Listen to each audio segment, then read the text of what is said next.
Hare Krishna, Krishna Krishna, Hare Hare, Hare Rama, Hare Rama, Rama Rama, Hare Hare.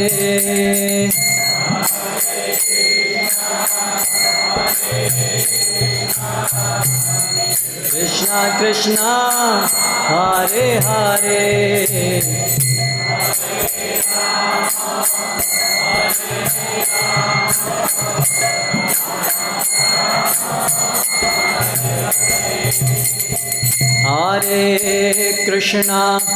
Hare Krishna, Krishna Krishna, Hare Hare, Hare Rama, Rama Rama, Hare Hare.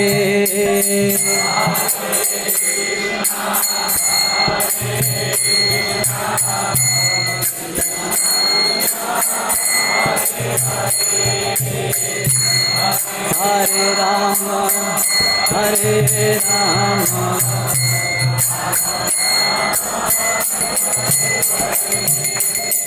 Hare Krishna, Krishna Krishna, Hare Hare, Hare Rama, Rama Rama, Hare Hare.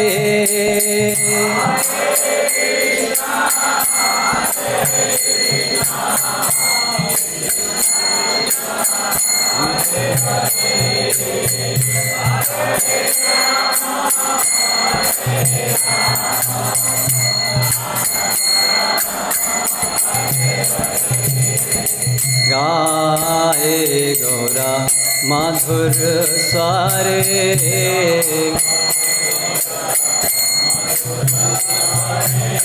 गाए गौरा मधुर स्वरे,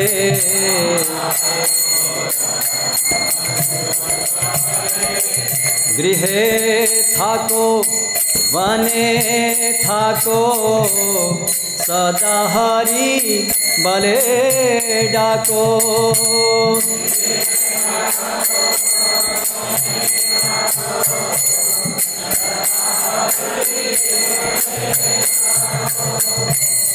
गृहे थाको वने थाको, सदा हरि बले डाको।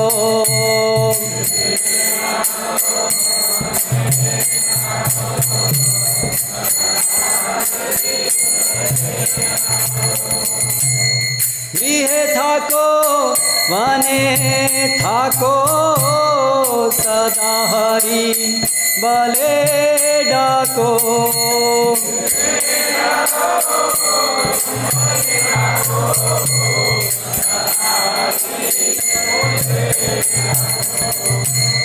गृहे थाको वने थाको, सदा हरि बले डाको।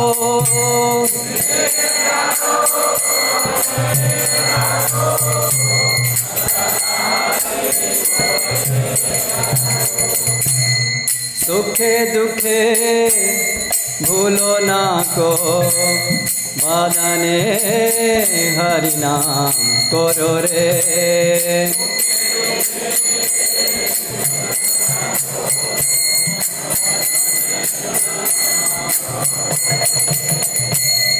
सुखे दुखे भूलो ना को, बदने हरि नाम करो रे।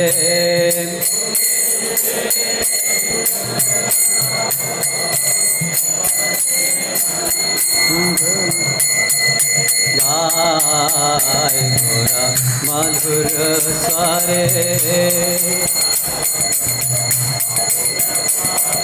गाए गौरा मधुर स्वरे।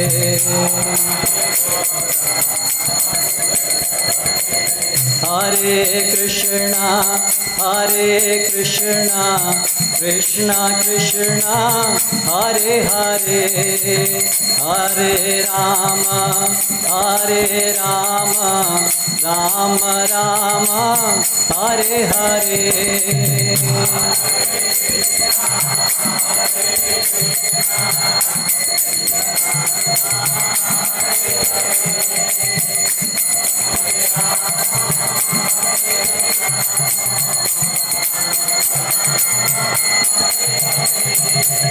Hare Krishna Krishna Krishna Hare Hare Hare Rama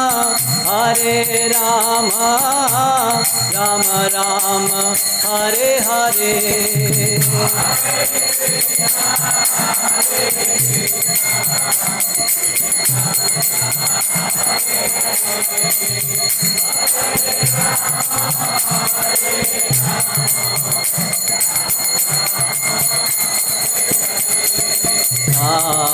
Jai Gaura Madhura Sware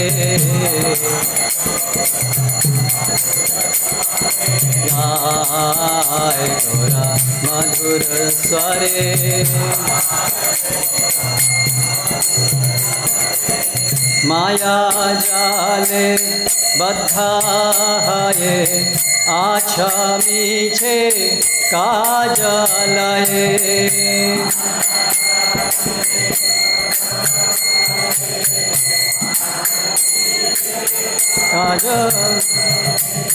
Maya Jale Baddha Haye Acha Miche Kajalaye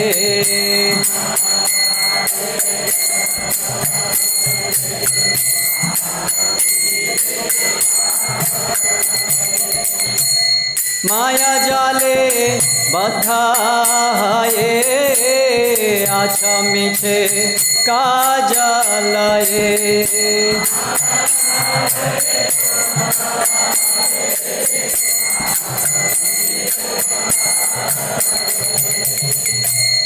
Maya Jale Baddha Haye Acha Miche Kajalaye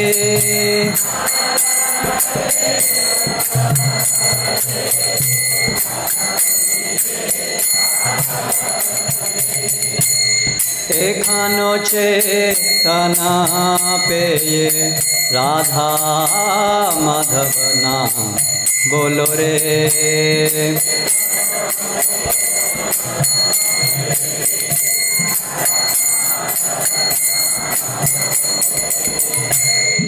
एखानो चेतना पे ये राधा माधव नाम बोलो रे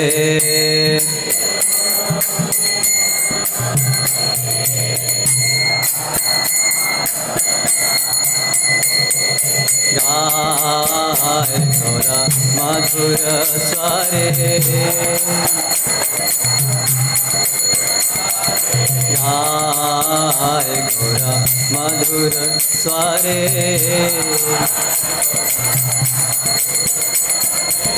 Hare Krishna Krishna Krishna Hare Hare Hare Rama Rama Rama Hare Hare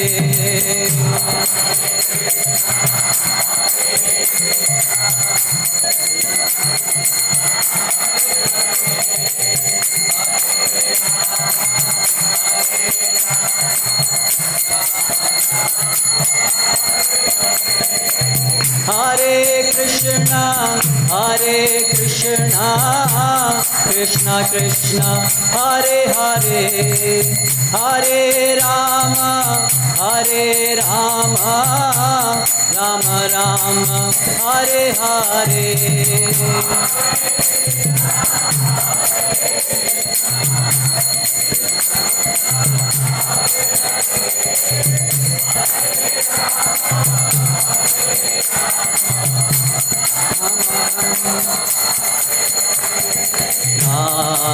घोरा मधुर स्वरे गाय घोरा मधुर स्वरे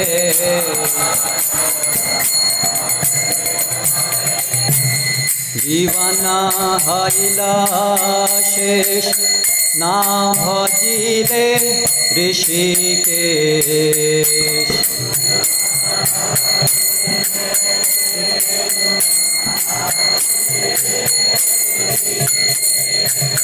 जीवन हरिले शेष ना भजिले ऋषिकेश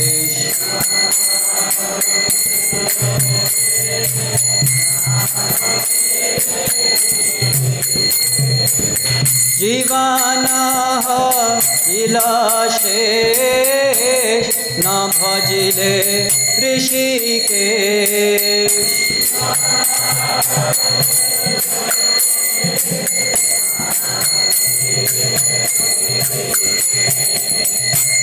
जीवन इलाशेष न भजिले ऋषिकेश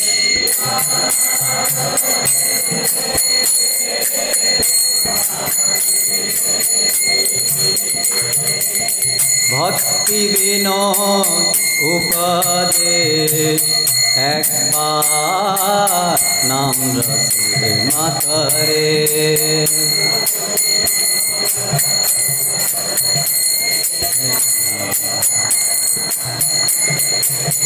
भक्ति विनोद उपदेश एक बार नाम रसे मतेरे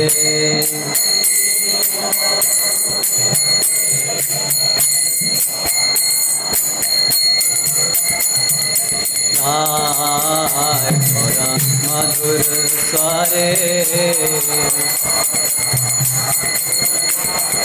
गाय घोरा मधुर स्वरे हरे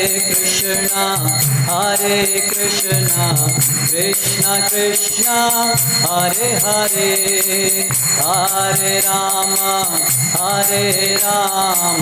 राम राम हरे हरे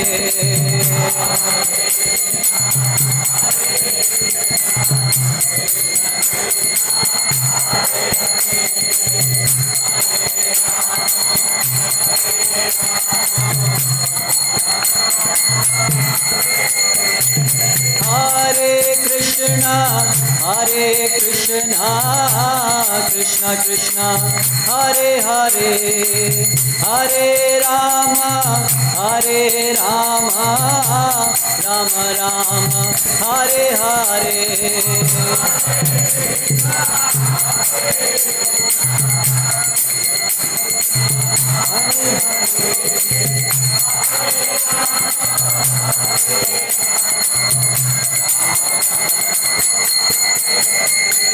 गाय घोरा मधुर स्वरे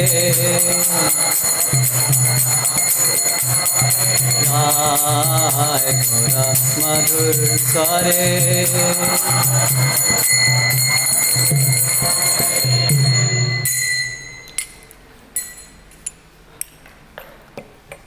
इसका अर्थ इस प्रकार से है। अहो स्वयं भगवान श्री गौर सुंदर अत्यंत ही सुमधुर स्वर से हरे कृष्णा महामंत्र का कीर्तन कर रहे हैं।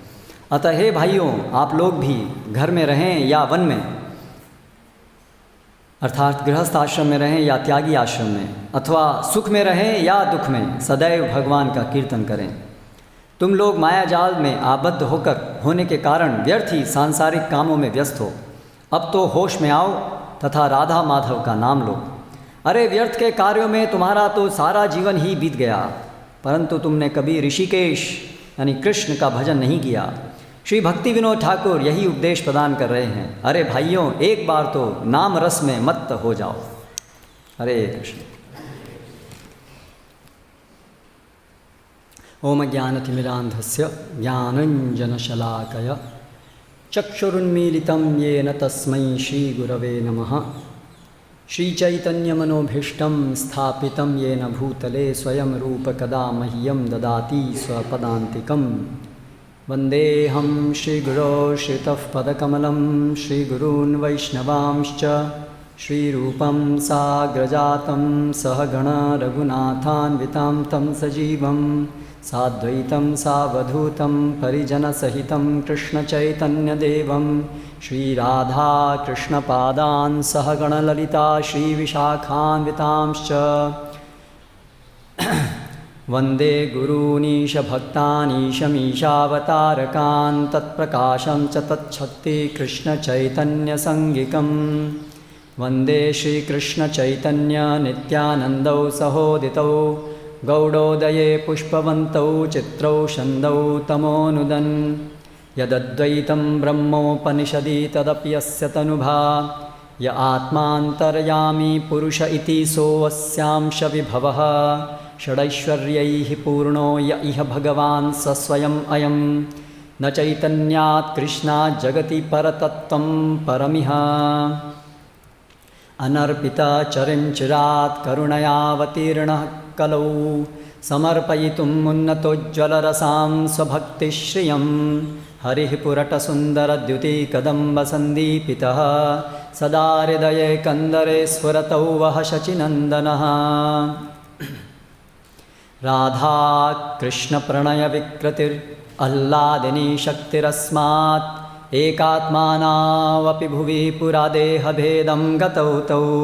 चैतन्याख्यं प्रकटमधुना तद्वयं चैक्यमाप्तं राधाभावद्युतिसुवलितं नौमि कृष्णस्वरूपं। श्रीराधायाः प्रणयमहिमा कीदृशो वान्यैव स्वाद्यो येनाद्भुतमधुरिमा कीदृशो वा मदीयः। सौख्यं चास्य मत् अनुभवतः कीदृशं वेत्ति लोभात् तद्भावाढ्यः समजनी शचीगर्भसिन्धौ हरीन्दुः। जय श्रीकृष्णचैतन्य प्रभु नित्यानन्द श्री अद्वैत गदाधर श्रीवासादि गौरभक्तवृन्द। हरे कृष्णा कृष्ण कृष्ण हरे हरे हरे राम राम राम हरे हरे। आज गौर पूर्णिमा महोत्सव के उपलक्ष्य में जो हम श्री चैतन्य चैतामृत से पढ़ रहे हैं उसमें आगे बढ़ेंगे। तो अभी तक हमने देखा कि चैतन्य महाप्रभु स्वयं भगवान श्री कृष्ण हैं और इसके क्या प्रमाण हैं। और फिर हमने श्री चैतन्य महाप्रभु ने जो रूप गोस्वामी सनातन गोस्वामी को जो भी उनका आने का प्रयोजन था वो सब बताया। वास्तव में रूप गोस्वामी जब जगन्नाथपुरी में भगवान से मिलने आए तो उन्होंने कुछ श्लोक लिखे और उनको भेजा भगवान श्री चैतन्य महाप्रभु के पास चैतन्य महाप्रभु के गुणगान में। तो उनमें से कुछ श्लोक वो चैतन्य महाप्रभु को पेपर पर्ची देने से पहले भक्तों ने दीवार पे लिख दिए। तो चैतन्य महाप्रभु को जैसे ये मिला तो चैतन्य महाप्रभु ने उसको फाड़ के फेंक दिया, क्योंकि उसमें चैतन्य महाप्रभु की जो वास्तविकता थी उसका उद्घाटन हो गया था कि वो स्वयं भगवान हैं। लेकिन चैतन्य महाप्रभु एक भक्त के रूप में आए हैं तो अपनी लीला में वो सब सामान्य लोगों के सामने तो बिल्कुल नहीं ये बात को उद्घाटन करना चाहते थे। उसी प्रकार जब सनातन गोस्वामी को चैतन्य महाप्रभु बता रहे थे, शिक्षा दे रहे थे अलग अलग तत्वों की, तो उसमें एक चर्चा आई कि अवतार तत्व, और उसमें वो बताने लगे कि अलग अलग युगों में कौन कौन से अवतार होते हैं। तो वर्णन करते हैं कि सतयुग में ये अवतार होते हैं, द्वापर में ये अवतार होते हैं, त्रेता में ये अवतार होते हैं, द्वापर में ये अवतार होते हैं। फिर कलयुग की बारी आई तो कलयुग के अवतार के विषय में बताने लगे कि वो पीत वर्ण के होते हैं और वो हरि नाम संकीर्तन आरंभ करते हैं। तो सनातन गोसाई बोले तो ये तो आप ही हैं। तो चैतन्य महाप्रभु बोले कि ये क्या बेकार की बात करो, आगे बढ़ो। तो इस तरह से ये जो गोस्वामी गण हैं और स्वरूप दामोदर गोस्वामी ऐसे भगवान के जो अंतरंग भक्त हैं तो वो भगवान छुपाना भी चाहते हैं तो अपने को नहीं छुपा पाते हैं उनसे। लुकाई ते ना लुकाए, छुपाने का प्रयास भी करते हैं तो भगवान नहीं छुपा पाते हैं। लेकिन जो अभक्त हैं उनके सामने भगवान अपने को प्रस्तुत भी करें तो भी वो कभी भगवान को नहीं समझ पाते हैं। देखी ते ना देखे जैन उल्लू के रसम, जैसे उल्लू वो सूरज को देखते हुए भी नहीं देख सकता है, ऐसे अभक्त होते हैं। लेकिन जो भगवान के शुद्ध भक्त होते हैं, भगवान अपने को छुपाना भी चाहते हैं तो नहीं छुपा पाते हैं। तो इस तरह से हाँ, रूप गोस्वामी, सनातन गोस्वामी और सभी अन्य जो मुख्य पार्षद थे उन्होंने भगवान श्री चैतन्य महाप्रभु कौन हैं ये हमें बताया और उनकी शिक्षाओं को प्रसारित किया। और वो शिक्षाओं को समस्त शास्त्रों का विवेचन करके कैसे चैतन्य महाप्रभु की शिक्षाएं कोई उन्होंने अपने आप बनाई नहीं है। भगवान को नया बनाने की आवश्यकता नहीं है, बना सकते हैं लेकिन नया क्या बनाएंगे। वो सब तो भगवान नित्य हैं, भगवान का ज्ञान नित्य है, सब तथ्य नित्य है। तो श्री चैतन्य चैतामृत के अंदर कृष्णदास कविराज गोस्वामी ने श्री चैतन्य महाप्रभु की शिक्षाओं को और उनके मुख्य रूप से अंत्य लीला को विस्तार से बताया। जो आदि लीला है और जो मध्य लीला है वो चैतन्य भागवत के अंदर वृंदावन दास ठाकुर ने उसको विस्तार से पहले ही बताया था। तो इसलिए चैतन्य चैतामृत जो है वो और चैतन्य भागवत, ये दोनों चैतन्य महाप्रभु को समझने के लिए, उनके मिशन को समझने के लिए हमारे पास सबसे महत्वपूर्ण ग्रंथ हैं। तो हमें उनका अध्ययन करना चाहिए। तो आपके जीवन में हम सबके जीवन में एक हमारा चिंतन होना चाहिए कि हम कैसे इन सब ग्रंथों को एक के बाद एक पढ़ेंगे, अनेक बार पढ़ेंगे, उनको समझने का प्रयास करेंगे। तो अभी आज इस श्रृंखला के अंतिम दिन में हम देखेंगे कि कल तक जो हमने देखा प्रयोजन तत्व, संबंध ज्ञान, अभिधेय और प्रयोजन तत्व को देखा, जिसमें कृष्ण प्रेम की अवस्था के अंदर भक्त भगवान के साथ रस का आस्वादन करते हैं, मुख्य रूप से दास्य, सख्य, वात्सल्य और माधुर्य भाव में भगवान की सेवा करके। अभी श्री चैतन्य महाप्रभु उस कृष्ण प्रेम के अंतर्गत भी एक विशेष प्रकार का कृष्ण प्रेम देने आए हैं, जो सामान्यतया बहुत दुर्लभ है। अन्य कोई अवतार, या तो कृष्ण स्वयं या तो स्वयं श्री चैतन्य महाप्रभु जो स्वयं श्री कृष्ण हैं, वही केवल इस रस को, इस प्रेम की पराकाष्ठा को दे सकते हैं। नारायण रूप में भी भगवान इस प्रेम को उजागर नहीं करते हैं, क्योंकि नारायण के रूप में भगवान इस प्रेम का आस्वादन अपने भक्तों के साथ में नहीं करते हैं। इसलिए श्री चैतन्य महाप्रभु को महावदान्याय अवतार कहा गया है। और वो जो चीज़ हमें देने आए हैं वो अन्य अवतार भी नहीं दे पाते हैं, अवतार शिरोमणि। और यहाँ तक कि जो हमारे वैष्णव आचार्य भी हुए हैं, रामानुजाचार्य, मध्वाचार्य, तो वो सब आचार्य भी ये जो प्रेम की पराकाष्ठा है इसको उजागर नहीं करते हैं। तो श्री चैतन्य महाप्रभु और उनके गोस्वामीगण जो सब वास्तव में व्रज लीला के अंतर्गत मंजरी हैं, तो वो इस अतिशुद्ध कृष्ण प्रेम में स्थित हैं और वही केवल इसको अनुभव कर सकते हैं और इसको बता सकते हैं। इसलिए कृष्णदास कविराज गोस्वामी ने आदि लीला में चैतन्य महाप्रभु के अवतरण के कारणों का जहाँ पर व्याख्यान किया है, तो वहाँ पर उनके आने के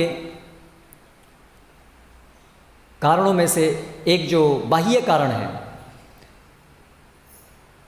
उनके विषय में चैतन्य कृष्णास के बाद गोस्वामी लिखते हैं, अनर्पिता चरीम चिरात करुणयावतीर्ण कलौ समर्पयितुम नत्वज्जल रसाम स्वभक्ति श्रियम हरि पुरट सुंदर द्युति कदम्ब संदीपितः सदा हृदय कंदरे स्वरतौ वह शशिनंदनः।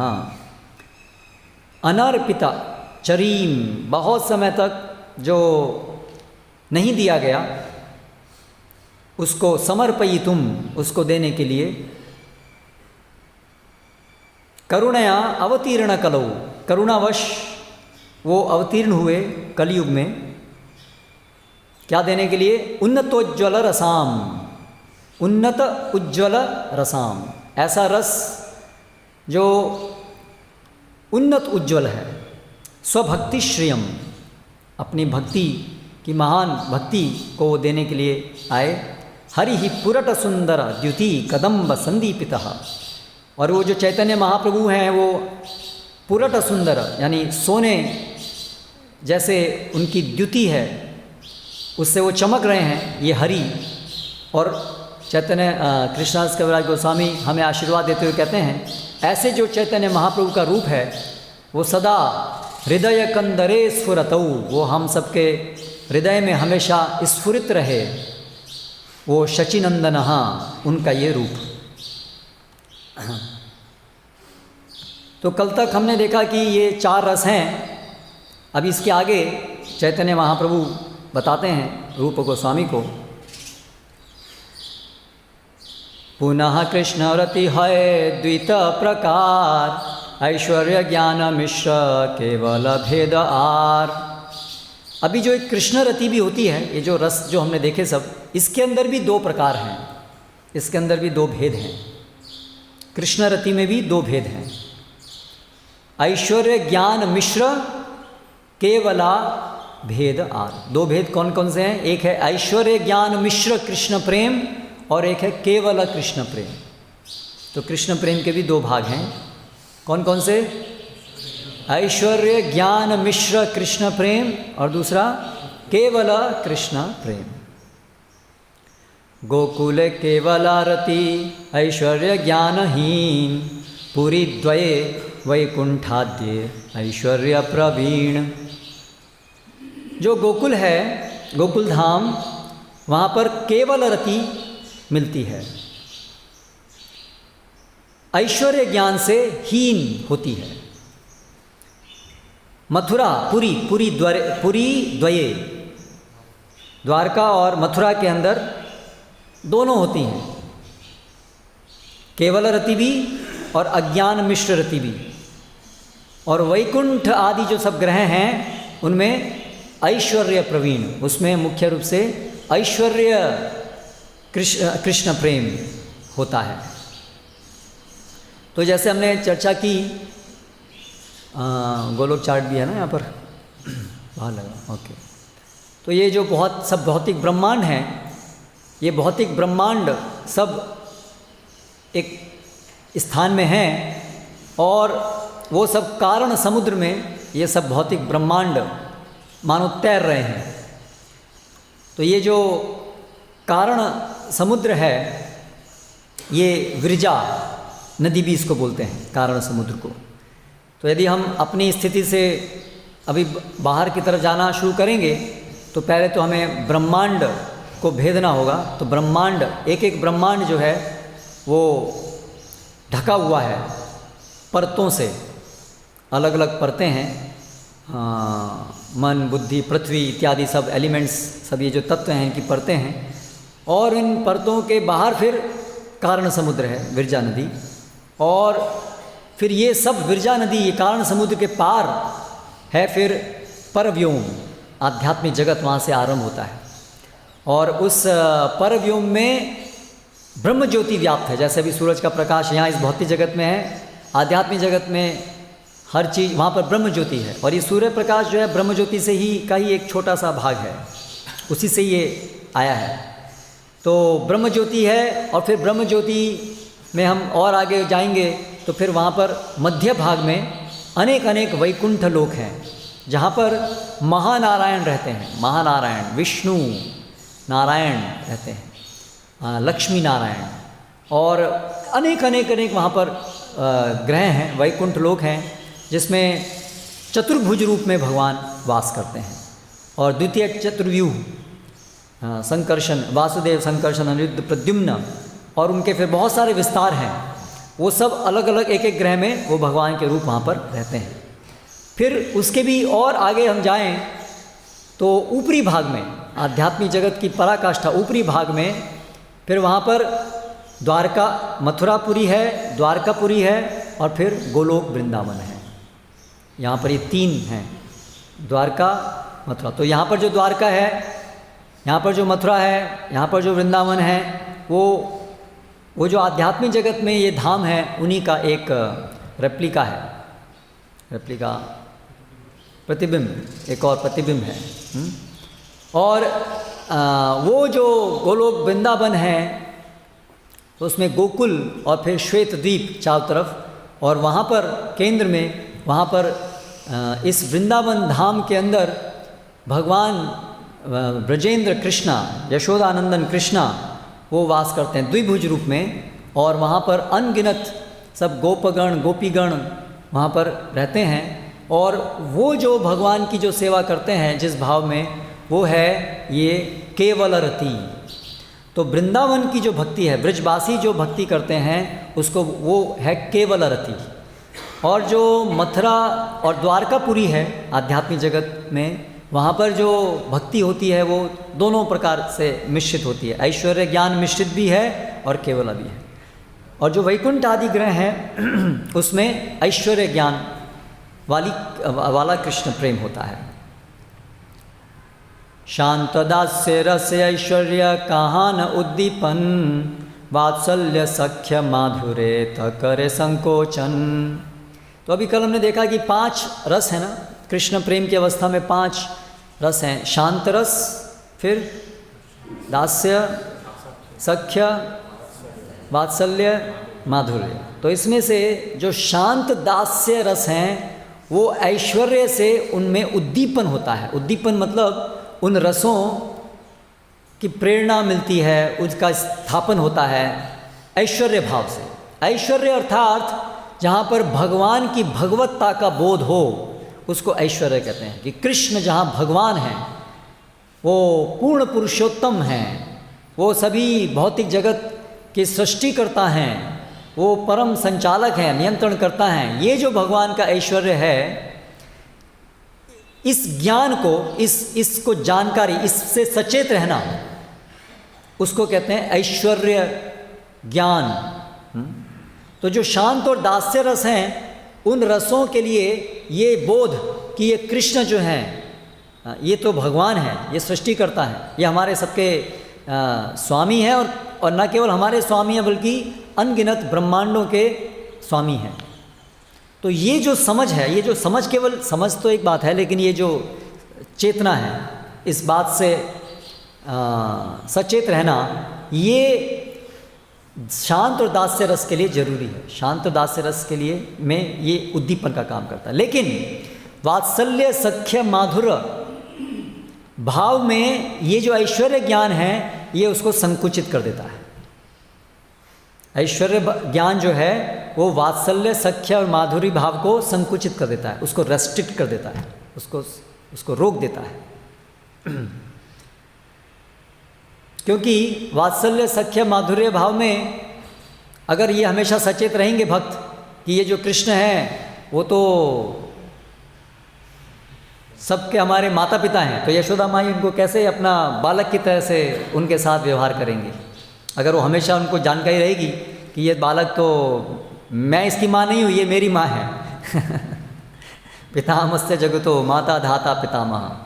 उसी प्रकार से गुरुगण हैं, नंद बाबा हैं या अन्य बड़े हैं, तो अगर उनको हमेशा बोध रहेगा कि एक्चुअली हमारे तो उत्पत्ति के स्थान ये कृष्ण हैं, तो कैसे अपने को बड़ा होकर के वो लीला में उनकी सेवा कर पाएंगे।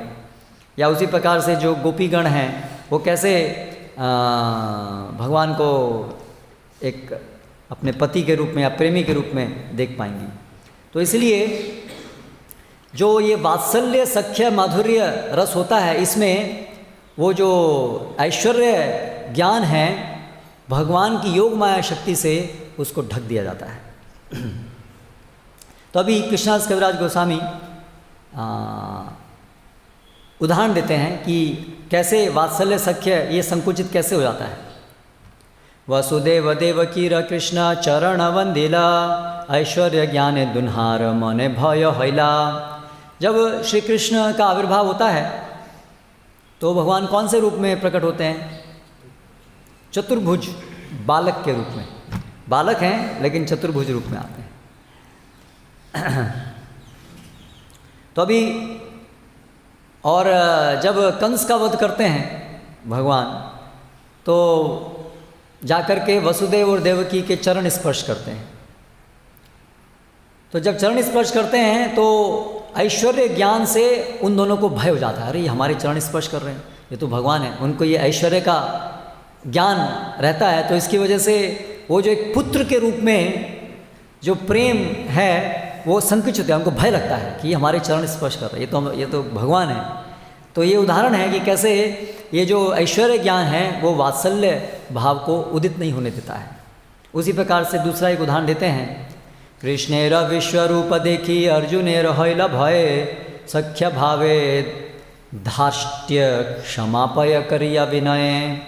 उसी प्रकार से आप देखते हैं भगवद गीता में 11वें अध्याय में अर्जुन को जब भगवान विराट रूप दिखाते हैं, पहले अर्जुन ही प्रार्थना करते हैं कि भगवान आप मुझे अपना विराट रूप दिखाइए, और जब भगवान विराट रूप दिखाते हैं तो अर्जुन को भय हो जाता है और उनको बहुत संकोच होता है। वो भगवान से प्रार्थना करते हैं, भगवान मुझे माफ़ कर दीजिए, मैंने आपको कभी मैं आपके साथ लेटता था, कभी आपके कंधे पे हाथ रखता था, कभी कुछ ही बोलता था, अभी तो आप तो भगवान है, मुझे पता ही, अभी मुझे बोध हो रहा है। बोध तो पहले था लेकिन वो ढका हुआ था। तो इसलिए अर्जुन कहते हैं कि अभी आप अपने इस रूप को ख़त्म कर दीजिए, ढक दीजिए, अभी इसको देख करके जो मेरा स्वाभाविक सख्य भाव है वो गड़बड़ा रहा है। तो ये उदाहरण है कि कैसे वात्सल्य सख्य और माधुर्य रस जो है उससे उसमें वो जो है उसका आस्वादन नहीं हो पाता है यदि ये ऐश्वर्य ज्ञान हो। फिर आगे एक्चुअली ये सब वचन जो है भगवान श्री कृष्ण बोल रहे हैं, यहाँ से गए और ये सब वचन बोल रहे हैं, सोच रहे हैं।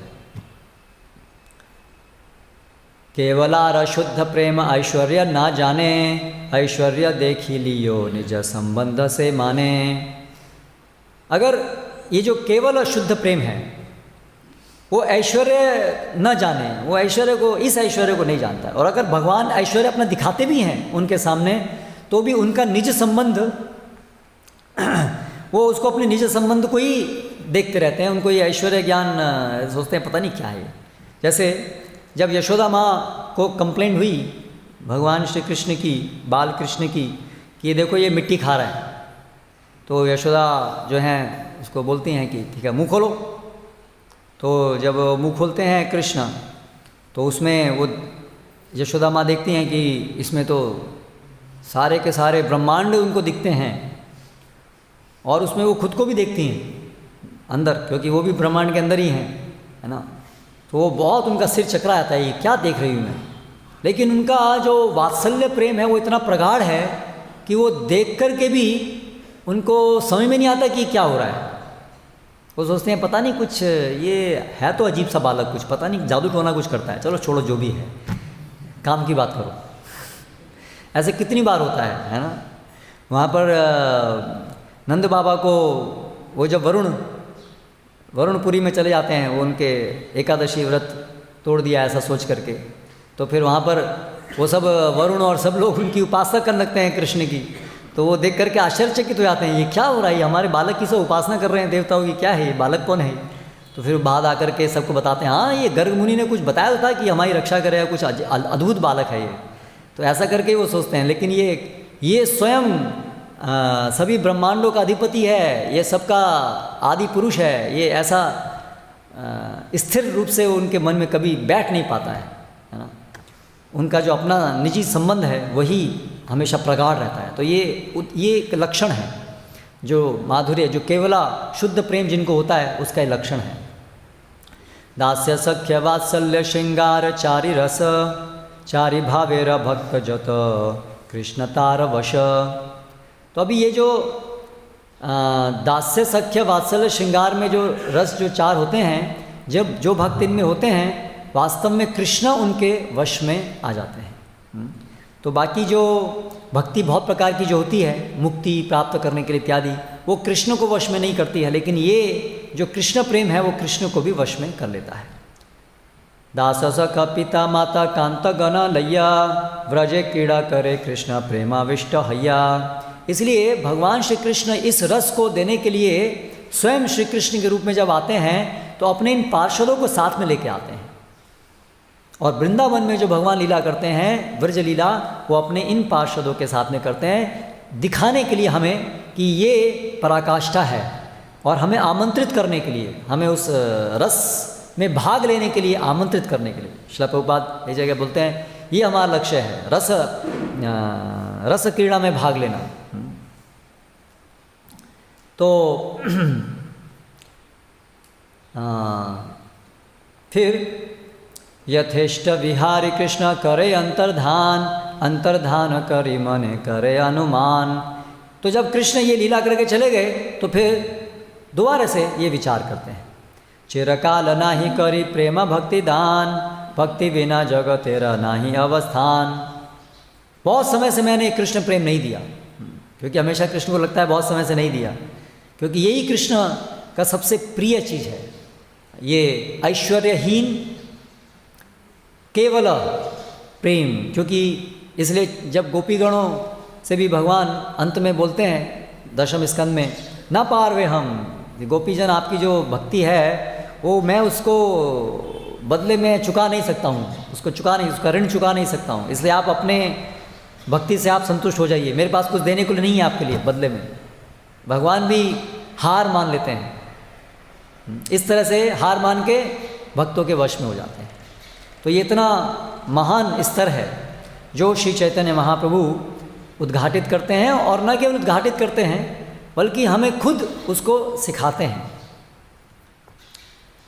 फिर आगे भगवान श्री कृष्ण ये विचार करते हैं, सकल जगते मोरे करे विधि भक्ति, विधि भक्ति ब्रज भावे नाइते पाइते नाही शक्ति। सकल जगत, सारा जगत जो है वो विधि भक्ति से मेरी पूजा करता है, लेकिन विधि भक्ति से व्रज भक्ति, व्रज भाव कभी भी नहीं प्राप्त किया, उसमें शक्ति नहीं है विधि भक्ति में व्रज भाव देने की।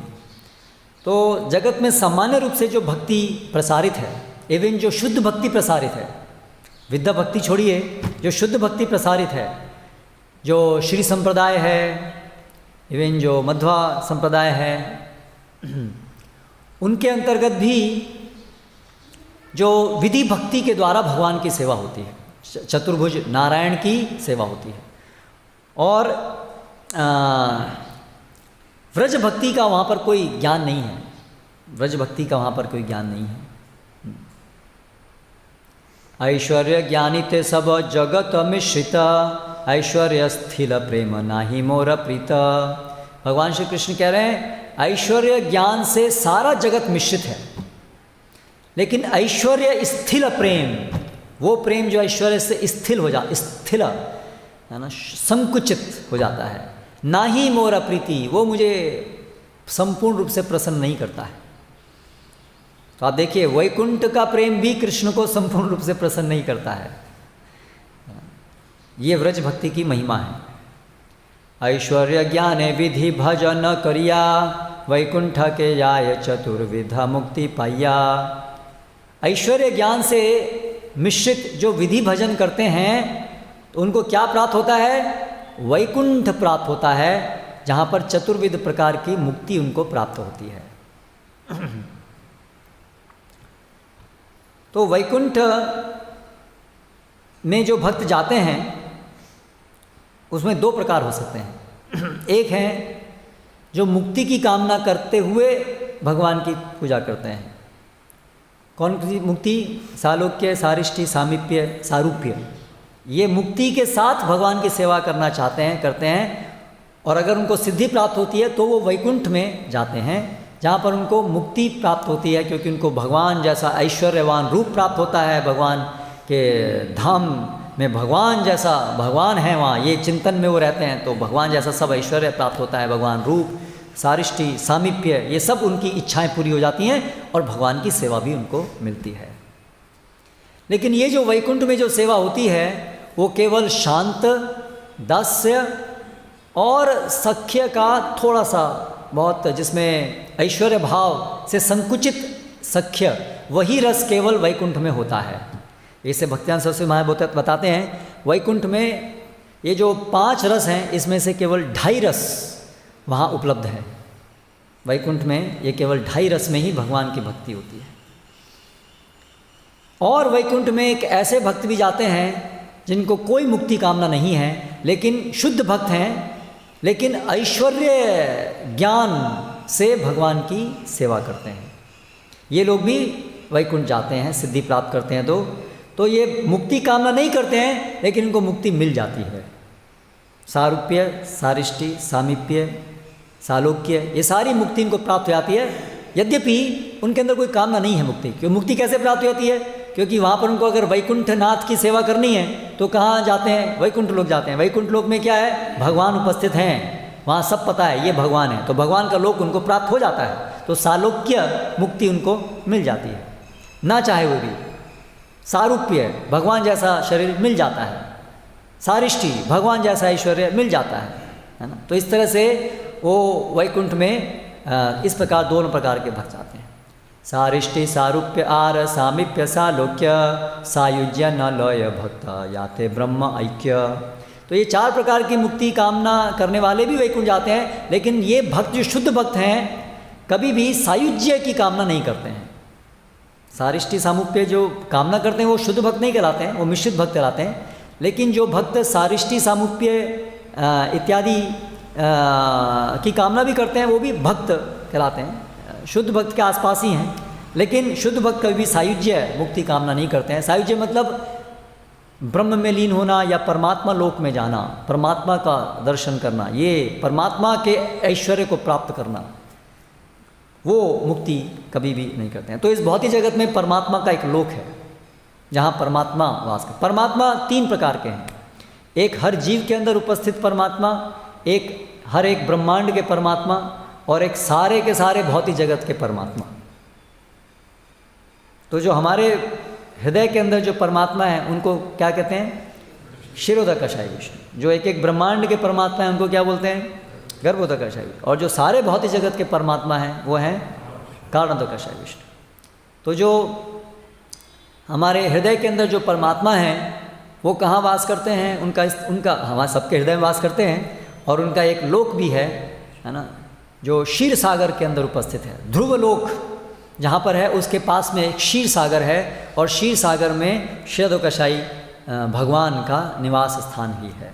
जब सभी देवतागण, जब कोई महान असुर आता है, जैसे हिरण्याक्ष, हिरण्यकशिपु आए थे, तो सब परेशान हो गए थे सब देवतागण। तो ब्रह्मा जी के पास जाते हैं, बचाइए, बहुत सब रुक गई है, हवा भी रुक गई थी ना जब हिरण्यकशिपु ने तपस्या की थी। तो सब ब्रह्मा जी के पास गए थे, और फिर ब्रह्मा जी उनको सबको लेकर के कहाँ जाते हैं? वो क्षीर सागर के तट पे जाते हैं। क्षीर सागर में जो भगवान का ग्रह है वहाँ तक नहीं पहुँचते हैं, केवल क्षीर सागर के तट पे खड़े होकर के ब्रह्मा जी भगवान की स्तुति करते हैं। तो जिनकी स्तुति करते हैं वो ये परमात्मा है, और फिर उनको वो भगवान वहाँ पर ध्वनि के रूप में प्रकट होते हैं और उनको संदेश देते हैं। उसी प्रकार से गर्भोदकशायी विष्णु, वो ब्रह्मांड के अंदर जो आधा स्थान है वो गर्भक समुद्र से भरा हुआ है, और उसमें भगवान अनंत शेष के ऊपर गर्भोदकशायी विष्णु के रूप में शयन करते हैं। और उनकी नाभि से ये कमल निकलता है जिसमें ब्रह्मा जी, ये ब्रह्मांड, ये सब ग्रह उत्पन्न होते हैं। सबसे ऊपर श्वेत द्वीप जो ब्रह्मा जी का निवास स्थान है, ऐसे 14 भुवन। तो भगवान श्री कृष्ण अर्जुन के साथ में यहाँ पर जाते हैं। वो तो एक्चुअली वहाँ कारण समुद्र में जाते हैं, चारों ये ब्रह्मांड को भेद करके वहाँ तक जाते हैं। और तो इस प्रकार से ये भी एक परमात्मा है। तो ये सायुज्य मुक्ति को कभी प्राप्त नहीं करना चाहते हैं, तो ये जो है ये परमात्मा लोक को प्राप्त करना, ये एक प्रकार की मुक्ति कामना है। ये सायुज्य के अंतर्गत आती है, या परमात्मा को प्राप्त करना। सायुज्य में भी 2 प्रकार है, ब्रह्म ज्योति को प्राप्त करना या भगवान के शरीर में लीन होना, और फिर परमात्मा के लोक को प्राप्त करना, योगीगण जो सिद्धि करते हैं वो यहाँ पहुँचते हैं। आमारे ईश्वर माने आपना के हीन, तारा प्रेमे वश आमी न हय अधीन।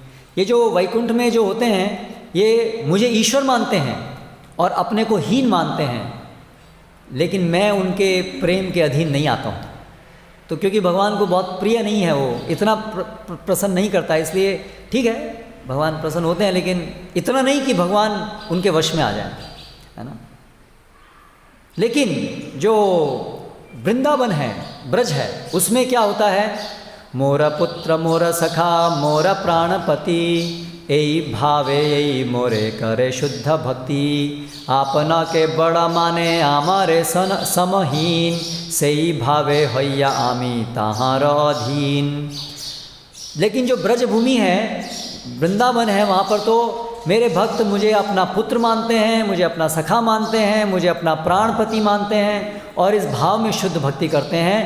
अपने को बड़ा मानते हैं और मुझे सम या हीन मानते हैं और इस भाव में भक्ति करते हैं और इसलिए मैं उनके अधीन हो जाता हूँ। तो ये अंतर है वैकुंठ भक्ति में और ब्रज भक्ति में। माता मोरे पुत्र भावे करे न बंधन, अतिहीन ज्ञाने करे लालन पालन। माता मुझे बांध देती है, दामोदर लीला में यशोदा माँ उनको बांध देती है। वैकुंठ में कोई भगवान को बांधने की गलती नहीं कर सकता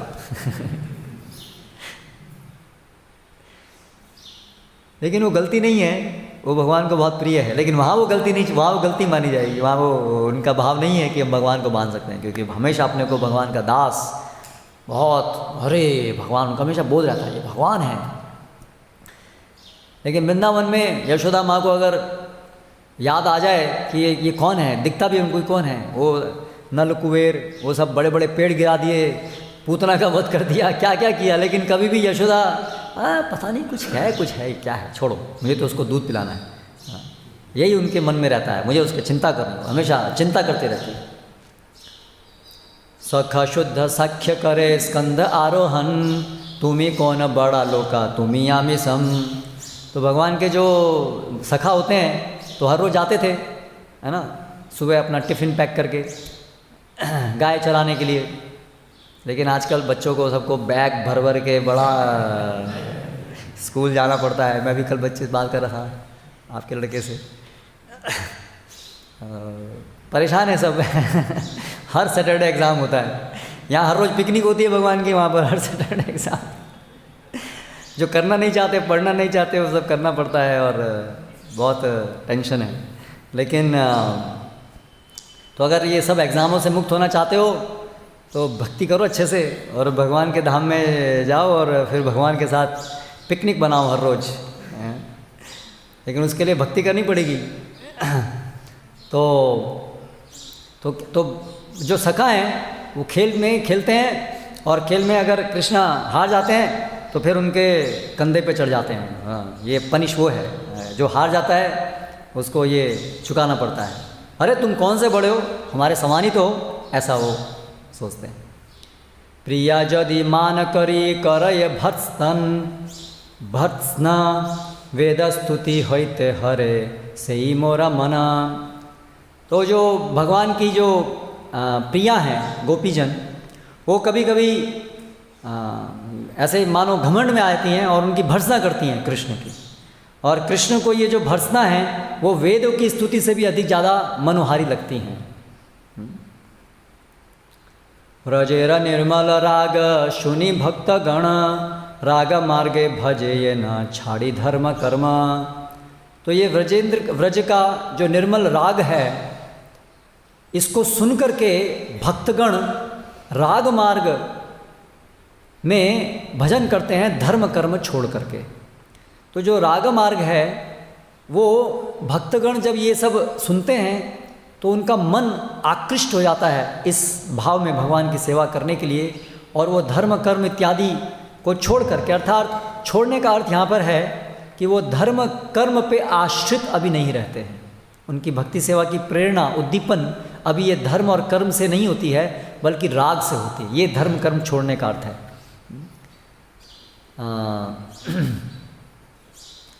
तो ये जो राग भक्ति है ये सिखाने के लिए भगवान आते हैं। तो चैतन्य महाप्रभु अभी ऐसा सोचते हैं, जब कृष्ण गए तो अभी इस प्रकार से सोचते हैं, दुई हेतु अवतारे लैया भक्त गण आपने आस्वादे प्रेम नाम संकीर्तन। तो मैं अभी इन दो हेतु से अवतार ग्रहण करूँगा, अपने भक्तों को लेकर के खुद भी उसका आस्वादन करूँगा और उस प्रेम को मैं दूंगा नाम संकीर्तन से।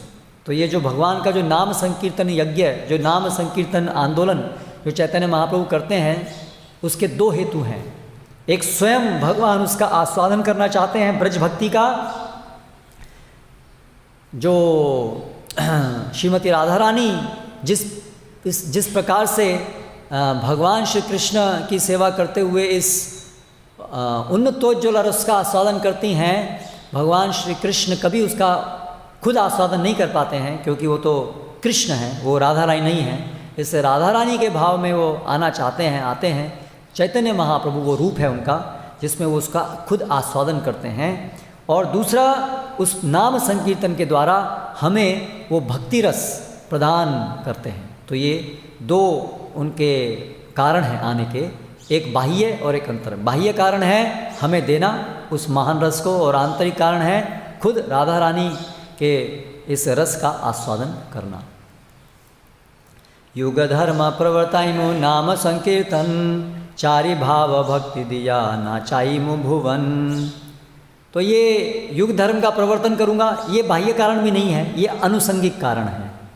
ये तो साथ साथ में हो जाता है, ये कारण नहीं था उनके आने का, लेकिन जब उनके आने का समय हुआ तो कलयुग का भी समय था, और उसमें युग धर्म है नाम संकीर्तन। तो कलयुग का युग धर्म का अर्थ होता है कोई भी मनुष्य को ये करना जरूरी है, इसको बोलते हैं युग धर्म।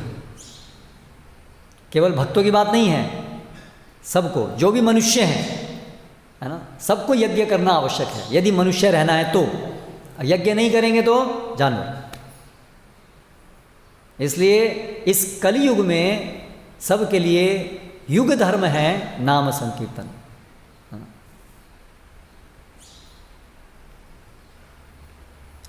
तो जब भगवान इस सृष्टि की रचना करते हैं तो यज्ञ स्थापित करते हैं, भगवद गीता में भगवान बताते हैं। तो ये कलयुग का जो यज्ञ है वो ये संकीर्तन है। इसलिए हर व्यक्ति को चाहिए, इसलिए प्रभुपाद बोलते हैं हर व्यक्ति को, हर, चाहे आप फैक्ट्री में हैं चाहे आप कोई भी हैं, ये हरि नाम हरे कृष्ण महामंत्र सबको लेना ही चाहिए।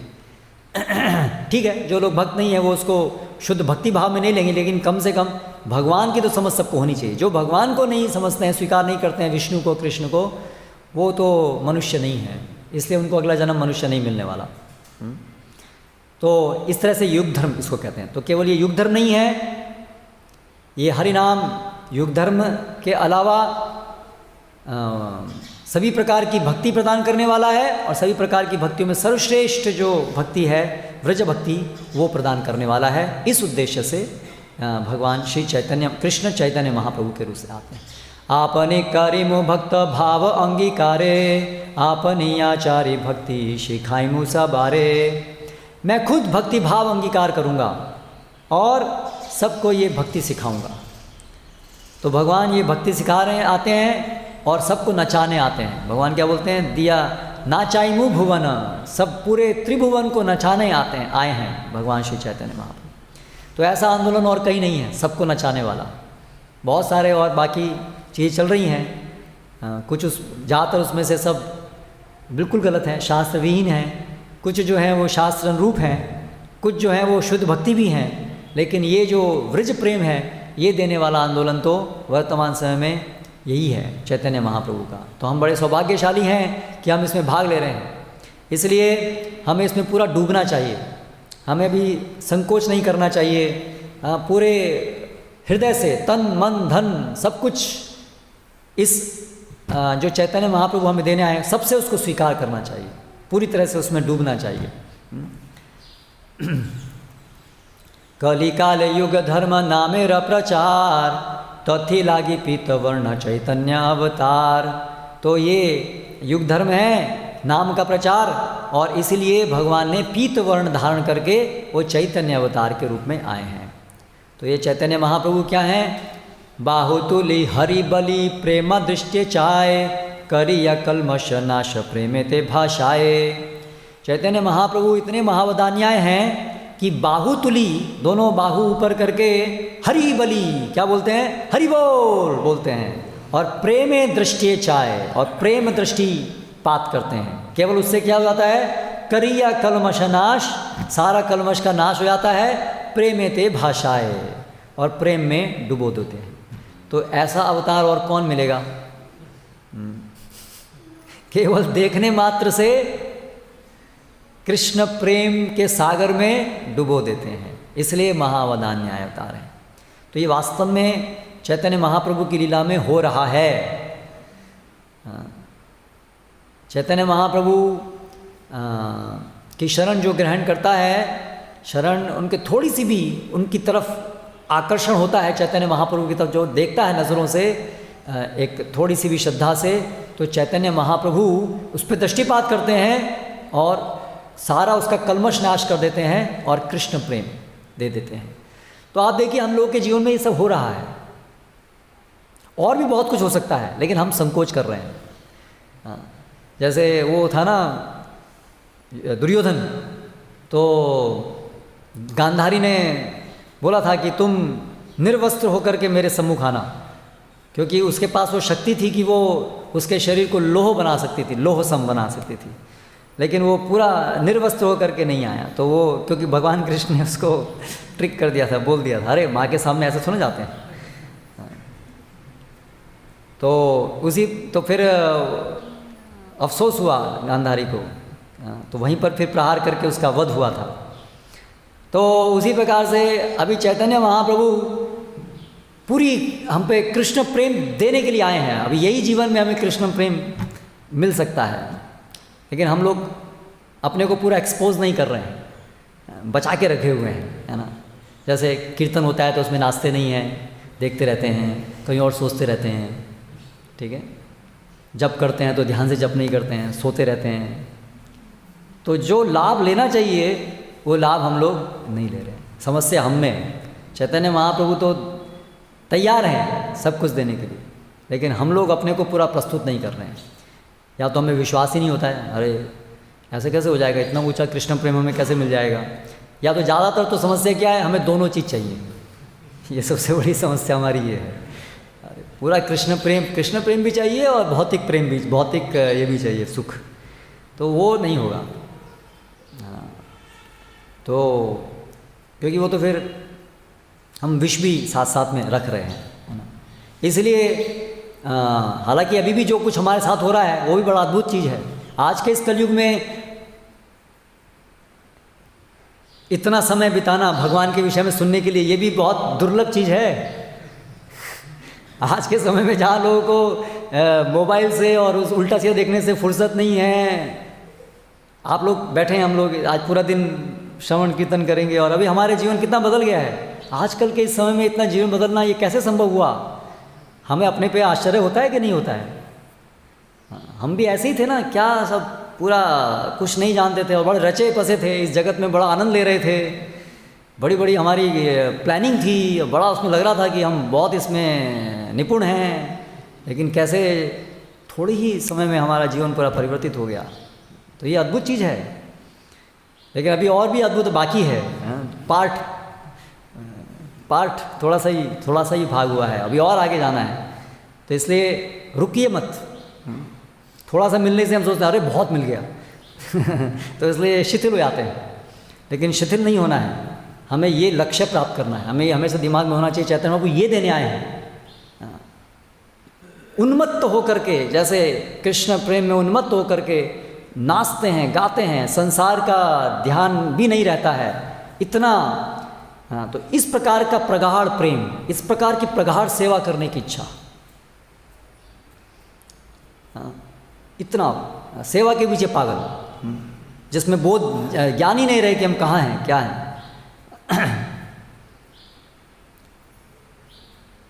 संकीर्तन प्रवर्तक श्री कृष्ण चैतन्य, संकीर्तन यज्ञ ताल रे भजे से ही धन्य। तो ये श्री कृष्ण चैतन्य है संकीर्तन प्रवर्तक, और संकीर्तन यज्ञ में जो उनका भजन करता है वो धन्य है। सेहित सुमेध आर कुबुद्धि संसार सर्व जग्न होते कृष्ण नाम जग्न सार। जो उनको संकीर्तन यज्ञ में भसता है वो सुमेध है, उसकी बुद्धि, वो बुद्धिमान है, और बाकी सब क्या है? कुबुद्धि संसार, बाकी सब बेवकूफ़ हैं। तो हमारा मानदंड क्या है? जो चैतन्य महाप्रभु को स्वीकार करता है वो बुद्धिमान, और जो स्वीकार नहीं करता है, भले वो प्रखांड पंडित हो, PhD हो, जो भी हो, मूर्ख है। तो ये जो कृष्ण नाम है वो एक कृष्ण नाम करे सर्व पाप क्षय। एक कृष्ण नाम से सारे पाप का क्षय हो जाता है। प्रेमेर कारण भक्ति करे न प्रकाश, और जो प्रेम का कारण है भक्ति, उसका प्रकाश होता है एक कृष्ण नाम लेने से। लेकिन यदि कृष्ण नाम लए बार बार, यदि कोई बार बार कृष्ण नाम लेता है, तबु यदि नहीं प्रेम वह अश्रुधार। लेकिन फिर भी अगर कृष्ण प्रेम उत्पन्न नहीं हो रहा है और अश्रुधार नहीं बह रही है, जो कृष्ण प्रेम का एक लक्षण है, ताबे तो जानीह ताहे ते अपराध प्रचुर। तो जान लीजिए कि उस व्यक्ति में बहुत सारे अपराध हैं। उस व्यक्ति में मतलब कौन? सबसे पहले तो हम वो व्यक्ति हैं। कृष्ण प्रेम अंकुर ताहते न होए अंकुर, कृष्ण प्रेम बीज ताहते ना होए अंकुर। तो उसमें कृष्ण प्रेम बीज जो है वो अंकुरित नहीं हो रहा है। तो भक्ति लता जो बोने आए हैं उसका बीज वो अंकुरित नहीं हो रहा है, बंजर भूमि। वो अपराध कर करके हमारी जो हृदय है वो पूरा इतना हार्ड हो गया है कि वो जल दे रहे हैं, लेकिन उसके बाद भी वो अंकुरित नहीं हो रहा है बीज। लेकिन श्री चैतन्य नित्यानंद नहीं यही सब विचार, नाम लैया प्रेम दये वह अशुधार। लेकिन ये जो चैतन्य महाप्रभु नित्यानंद प्रभु हैं, ये सब ये विचार नहीं करते हैं कि इसने बहुत सारे अपराध किए हैं। जो भी उनका नाम लेता है उसको तुरंत कृष्ण प्रेम देते हैं और फिर वो अश्रुधार बहन लगती है। तो इसलिए भगवान श्री कृष्ण का नाम में तो अपराध का विचार है। जिसने बहुत अपराध किए हैं उसको बहुत समय लगता है ना, उसको समय लगता है। कृष्ण नाम लेते लेते धीरे धीरे धीरे वो अपराध शमित होते हैं। लेकिन चैतन्य महाप्रभु नित्यानंद प्रभु का नाम लेने पर चैतन्य महाप्रभु महावदान्याय हैं। इसलिए अगर किसी ने पूर्व में बहुत सब अपराध किए हैं वैष्णवों के प्रति, भगवान के प्रति, लेकिन अभी यदि वो उनका नाम लेता है, उनकी शरण ग्रहण करता है, तो वो जो पूर्व में सब अपराध हैं उसको तुरंत शमित कर देते हैं। तो अपराध क्या होता है और पाप क्या होता है, दोनों में अंतर होता है। पाप जो है, जो हम धर्म के विरुद्ध कुछ कार्य करते हैं जिससे हमें भौतिक दुख प्राप्त होता है, उसको पाप कहते हैं। और जो भगवान और भगवान के भक्तों के प्रति उनके व्यक्ति, वो व्यक्ति हैं भगवान और भगवान के भक्त, उनको यदि हम दुख पहुंचाते हैं तो उसको अपराध कहते हैं। तो कृष्ण नाम, तुरंत कृष्ण, एक कृष्ण नाम से कृष्ण प्रेम प्राप्त होता है यदि अपराध रहित होकर के लिया जाए तो। लेकिन अगर अपराध हैं, उनकी वजह से हृदय अगर कठोर हो गया है, तो कृष्ण नाम लेने पर भी कृष्ण प्रेम प्रकट नहीं होता है। तो कलयुग के लोगों की ये स्थिति है। हम जो है पापी भी हैं और अपराधी भी हैं, दोनों हैं, कंबाइंड, डबल। इसलिए हमारा जो हृदय है वो पाषाण, पत्थर, स्टील फ्रेम्ड है ना, पत्थर स्टील की तरह से हो गया। कृष्ण नाम यदि लोए बार बार कृष्ण नाम लेने पर भी वो पिघलता नहीं है। इसलिए कलयुग के जीवों के लिए विशेष रूप से आवश्यकता है कि वो गौर निताय श्री चैतन्य महाप्रभु और नित्यानंद प्रभु के शरण लें, उनका नाम लें। इसलिए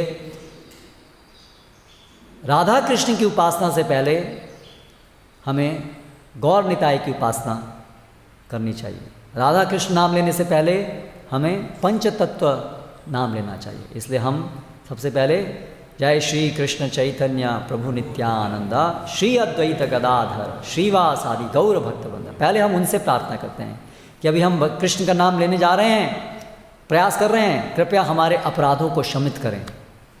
तो उनकी कृपा से ये अपराध शमित होंगे। और चैतन्य महाप्रभु नित्यानंद प्रभु की कृपा प्राप्त होगी हमें षट गोस्वामियों के माध्यम से। तो ये षट गोस्वामी के ये सब जो ग्रंथ हैं उनको पढ़ना, उनकी शरण लेना। इसलिए हम सब लोग जो भक्त हैं उनको कहा जाता है रूपानुगा। जो रूप गोस्वामी की शरण में हैं उनकी शरण से हम चैतन्य महाप्रभु नित्यानंद प्रभु को समझ पाएंगे, तब उनकी शरण ले पाएंगे। और उनकी शरण लेने से फिर हम शुद्ध कृष्ण नाम ले पाएंगे और तब फिर कृष्ण प्रेम में पागल हो पाएंगे, जो हमारे जीवन का लक्ष्य है। तो इस प्रकार से हमें प्रतिदिन ये मनन करना चाहिए और श्री चैतन्य महाप्रभु नित्यानंद प्रभु की शरण ग्रहण करनी चाहिए। हरे कृष्णा। श्री चैतन्य महाप्रभु की जय। श्री गौर पूर्णिमा महोत्सव की जय। श्रील प्रभुपाद की जय। हरे कृष्ण। प्रश्न? ओके।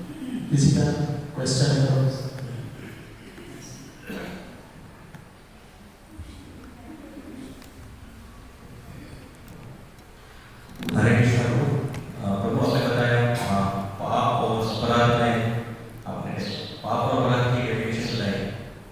तो पाप और अपराध से हम कैसे बच सकते हैं, तो उसका पश्चाताप है क्या? पाप से कैसे बच सकते हैं? जो पाप को जाने कि क्या पाप होते हैं, जाने शास्त्रों के माध्यम से पाप क्या होते हैं, पाप को नहीं करें। इसलिए शास्त्रों की शिक्षा होनी चाहिए पाप क्या होते हैं। जैसे 4 मुख्य पाप हैं, है ना, तो हमारे यहाँ नियम हैं 4: अवैध स्त्री संबंध, मांसाहार इत्यादि। तो इनको जानना है, तो जान के वो नहीं करना है। और जो पहले पाप हो गए हैं, है ना, तो वो सर्वधर्मान परित्यज्य माम एकम शरणम व्रज अहम त्वाम सर्व पापेभ्यो मोक्षयिष्यामि मा शुचः। तो भगवान की शरण लेने से वो सब पाप का नाश होता है। कृष्ण नाम लेने से पाप का नाश होता है। कृष्ण नाम, एक कृष्ण नाम सर्व पापक्षय। तो कृष्ण नाम में सब पाप को नाश कर सकते हैं। लेकिन कृष्ण भगवान जो हैं, वो अगर कोई व्यक्ति अपराध किया है, तो वो अपराध में वो कृष्ण नाम, फिर भगवान कृष्ण जो है, पहले वो अपराध बाहर निकलो। लेकिन फिर भगवान कृष्ण का जो ये चैतन्य महाप्रभु का जो रूप है, उसमें वो किसी ने अपराध भी किया है तो भी उसको भी ख़त्म कर देते हैं, उसको भी माफ़ कर देते हैं। तो अपराध से कैसे बचें? अपराध से बचने के लिए हमें हमेशा भक्तों की सेवा करते रहना चाहिए। क्योंकि अपराध क्या है? व्यक्तिगत है, पर्सनल डिस्प्लेजर भगवान और भगवान के भक्तों का। तो अपराध से कैसे बचें? तो आप बोले वैष्णव अपराध से बचना है, तो इसलिए वैष्णव से दूर रहो तो वैष्णव अपराध भी नहीं होंगे। लोग ऐसा सोचते हैं क्योंकि वैष्णव के नज़दीक रहेंगे तो अपराध होने की शक्यता रहेगी। तो इसलिए अगर अपराध नहीं करना है तो दूर रहो। तो कई बार ऐसा हम गलत सोच लेते हैं कि बहुत अपराध होते हैं मंदिर में, इसलिए अभी मंदिर जाना बंद कर देंगे, क्योंकि जाएंगे नहीं तो अपराध ही नहीं होंगे। ऐसा नहीं है, नहीं जाने से ही अपराध होंगे, है ना। तो वैष्णव के बीच में रहने से अपराध हो सकते हैं, लेकिन उनके बीच में रहते रहते, उनकी सेवा करते करते, उनकी सानिध्य में भगवान की सेवा करते करते ये अपराध बुद्धि खत्म होगी। तो इसलिए भगवान और भगवान की सेवा करते रहने से ये अपराध बुद्धि खत्म होता है। अपराध क्या है? सेवा का उल्टा है। आराधिते, राधा जो भगवान की सेवा करने में निपुण है, इसलिए उनका नाम है राधा। आराधिते जो, तो आराधना मतलब सेवा करना। तो सेवा करना एंटीडोट है अपराध का। सेवा करने से अपराध वृत्ति खत्म होती है। तो जितना अधिक हम सेवा वृत्ति हमारे अंदर बढ़ेगी, उतना ही अपराध वृत्ति खत्म होगी। प्रभु आपने बताया कि एक मिनट, अभी दूसरा ये प्रश्न कंटिन्यू है कि दूसरा प्रश्न है? इसी की कंटिन्यूएशन है। अच्छा, जैसे बताया आपने कि पाप कर्मों से हमको जानना चाहिए, उसका कृष्ण नाम से उसका डाइल्यूशन होता है, मुक्ति मिलती है पाप से। तो कोई व्यक्ति को कोई कर्मों का रिएक्शन होता है, पाप कर्मों का रिएक्शन होता है, वो कृष्ण का नाम लेगा तो पाप कर्मों के रिएक्शन से मुक्त हो जाएगा, तो वो कर्म रिएक्शन नहीं लगेगा? नहीं लगेगा। लेकिन उसको फिर दोबारा से वो पाप करना नहीं है। अगर ऐसा जानबूझ के करेगा कि ठीक है नाम नो बलाद यस्य ही पाप बुद्धि, तो फिर वो अपराध हो जाएगा। अभी तक तो केवल पाप कर रहा था, अभी अपराध हो जाएगा, क्योंकि अभी वो भगवान का नाम ले रहा है सोच करके कि वो इससे तो भगवान के नाम, इससे तो भगवान उससे अप्रसन्न होते हैं व्यक्तिगत रूप से, तो इसलिए वो अपराध हो जाता है, इसलिए वो नाम अपराध है वो। और कोई प्रश्न?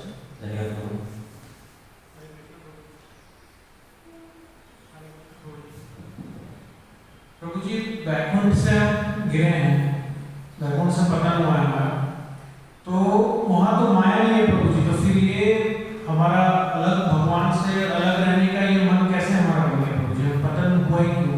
और अगर हम वापस चले जाएंगे फिर बैकुंठ, तो क्या फिर से हमारा पतन हो सकता है? अभी एक गुनहगार को पुलिस पकड़ी, ठीक है, अभी वो जेल में डाल दिया उसको, तो कोई बोले ये व्यक्ति तो अपने आप जेल में आया ही नहीं, ये तो जेल के बाहर था, अपने घर में था ये तो कैसे इसको पुलिस ने पकड़ लिया? ये तो पुलिस थाने नहीं गया ना, तो पुलिस ने कैसे पकड़ लिया? तो पुलिस ने कैसे पकड़ लिया? पहले उसने गुनाह किया, पुलिस ने उसको गुनाह नहीं कराया, गुनाह उसने अपने आप किया, फिर पुलिस ने पकड़ा। तो माया जो है वो पुलिस है। हम जब भगवान को भूलते हैं तो माया के प्रभाव में आकर के भगवान को नहीं भूलते हैं। सबसे पहले जो हम भगवान को भूलते हैं वो अपनी स्वतंत्र इच्छा शक्ति का दुरुपयोग करके भगवान को भूलते हैं, तब माया हमको पकड़ती है। कृष्णा भूलिया से जीव बाहिर भोग वांछा करे, पाछेते माया तारे झपटिया धरे। कृष्ण को हम जब भूलते हैं तो माया हमको पकड़ती है, नहीं तो माया हमको क्यों पकड़ेगी? तो इसलिए हम कृष्ण को भूले जब हम माया के चंगुल में नहीं थे तब। अभी कृष्ण को भूल गए तो माया के चंगुल में आ गए, अभी माया के चंगुल में आकर के और कृष्ण को भूलने लगते हैं माया के प्रभाव में आकर, क्योंकि माया का एक और काम है ना, कि जो हमारी भूलने की इच्छा है उसको भी और बलिष्ठ करती है वो। तो ये विशेष है माया की, और तुमको भूलना है कृष्ण को तो और हेल्प करती है भुलाने में, और फिर और मारती भी है दंडा भी, है ना। तो इसलिए हम कृष्ण को भूले हैं अपनी स्वतंत्र इच्छा शक्ति का दुरुपयोग करके। इसीलिए जब हम भगवान के धाम वापस जाएंगे तो अपनी स्वतंत्र इच्छा शक्ति का सदुपयोग करके जाएंगे। माया से बाहर निकल करके पूरी तरह से अपनी स्वतंत्र इच्छा शक्ति का जब दुरुपयोग करना पूरा बंद कर देंगे, बाबा भगवान पूछेंगे सोच लो अभी भी यहीं रहना तो रह जाओ, मुक्ति भी मिल सकती है। हाँ, तो जब हम अपनी स्वतंत्र इच्छा शक्ति से क्लियर कट बार बार ये निश्चय करेंगे भगवान अभी नहीं आपको भूलना है, तो फिर हम भगवत धाम जाएंगे। तो फिर जब हम खुद सोच समझ के जाएंगे तो माया तो फिर वहाँ है नहीं, कोई ज़बरदस्ती हमारे साथ कोई करने वाला नहीं है कि आप कृष्ण को भुला देगा हमको। तो फिर हमारी अपनी स्वतंत्र इच्छा शक्ति का दुरुपयोग एक बार तो कर लिया, तो बार बार क्यों हम करेंगे? और कोई करना चाहे तो उसकी छूट है हमेशा। यस।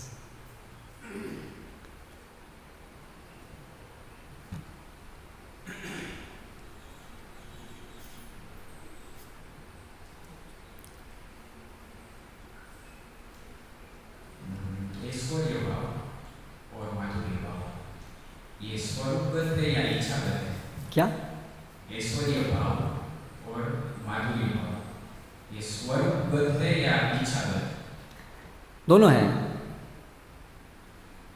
जहाँ से हमारा पतन हुआ है तो उसके अनुसार भी है, लेकिन ये रसों के अंदर एक रस से दूसरे रस में जाने की इच्छा भी भक्त कर सकता है और जा सकता है। तो ये कोई ऐसे जीव के लिए परमानेंट नहीं है कि ये इसी रस में है, तो वो इस प्रकार से भी है। लेकिन जहाँ से हमारा पतन हुआ है तो उस स्तर पे एक उसको प्राप्त करना वो स्वरूपगत भी है, लेकिन अंततः फिक्स नहीं है इस प्रकार से। इसलिए तो चैतन्य महाप्रभु सबको ये देने आए हैं। अगर ये सबका फिक्स्ड है तो फिर सबको देने का कोई अर्थ नहीं है। तो इसलिए जो राग मार्ग है चैतन्य महाप्रभु यही देने आए, राग मार्ग। तो अभी राग मार्ग में ये सबको जानकारी है, जो भी इसकी तरफ आकृष्ट होते हैं, जो इसको लेना चाहते हैं वो ले सकते हैं, और वैदिक भक्ति करते हुए धीरे धीरे राग भक्ति को प्राप्त कर सकते हैं। और चैतन्य महाप्रभु के ऐसे भी भक्त हैं जो जैसे जो इसी विधि भक्ति के अंदर ही रहना चाहते हैं, है ना। तो भगवान रामचंद्र की भक्ति करने में निष्ठ हैं, तो वो वहाँ पर भी रह सकते हैं। तो इच्छा के अनुसार है, वहाँ रह सकते हैं, जा सकते हैं। और ये अपराध है, तो शुद्ध भक्त के प्रति अपराध का नियम करे या नीम कैटेगरी के भक्त के ऊपर अपराध? तो अपराध, वैष्णव अपराध, तो वैष्णव अपराध विशेष रूप से जो वैष्णव हैं उनके प्रति अपराध। अभी वो वैष्णव, वैष्णवतर, वैष्णवतम, तीनों प्रकार के वैष्णव जो हैं वैष्णव होते हैं। लेकिन जो वैष्णव प्राय हैं वो चौथी कैटेगरी है, भक्त प्राय, वो वैष्णव की कैटेगरी में नहीं आते हैं, तो उसको वैष्णव अपराध की कैटेगरी में नहीं गिना जाता है। लेकिन वो ऐसा नहीं कि ठीक है वो वैष्णव नहीं तो उसके प्रति तो अपराध कर सकते हैं। किसी भी जीव के प्रति हम अगर उससे ईर्ष्या द्वेष करते हैं तो पाप तो होता ही है। लेकिन वैष्णव अपराध की जो कैटेगरी है वो विशेष रूप से जो वैष्णव कहे जाते हैं, तो वैष्णव में फिर जो एक बार भी श्रद्धा से भगवान का नाम ले वो वैष्णव कहलाता है। जो नियमित रूप से श्रद्धापूर्वक भगवान का नाम लेता है वो वैष्णवोत्तर कहलाता है। और जो पूरी शुद्ध नाम अपराधों से रहित होकर के जो भगवान का नाम लेता है वो वैष्णवोत्तम कहलाता है। तो तीनों ही वर्ग के भक्त जो हैं उनके प्रति अपराध करना वैष्णव अपराध कहलाता है। नहीं, और दूसरों को चांस देके फिर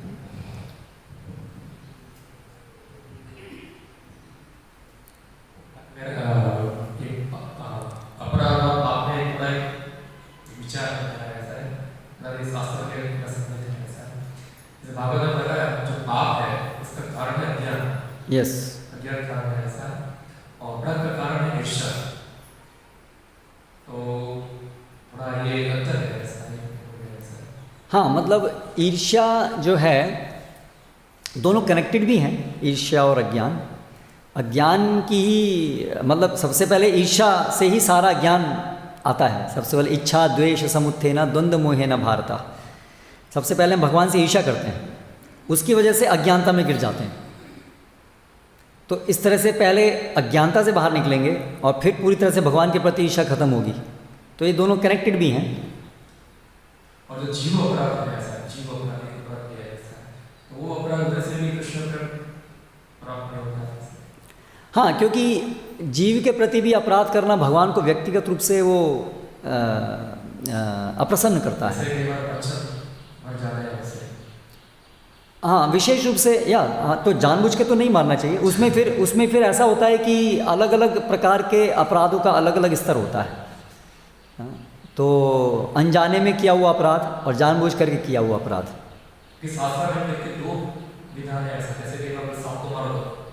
नहीं, सांप को, जहरीले सांप को मार दो तो वो पाप भी है नहीं है, क्योंकि भगवान के द्वारा, शास्त्रों के द्वारा बताया गया है जीवो जीवस्य जीवनम, ऐसे तो कुछ ना कुछ होगा। तो इसलिए जो भगवान ने विधान बताया है कि इतना इतना ये तो जरूरी है। तो जो विषैला सांप होता है वो बिना उकसाए भी डस सकता है। तो वो एक जैसे खाना जरूरी है, ऐसे जीवन यापन के लिए कुछ विधान है, ये करना जरूरी है। तो भगवान ने वो निर्देश दिए हैं आपके जीने के लिए ज़रूरी है। उसमें जो हिंसा है, क्योंकि भगवान ही उसको अलाउ कर रहे हैं, तो भगवान उससे अप्रसन्न नहीं होंगे।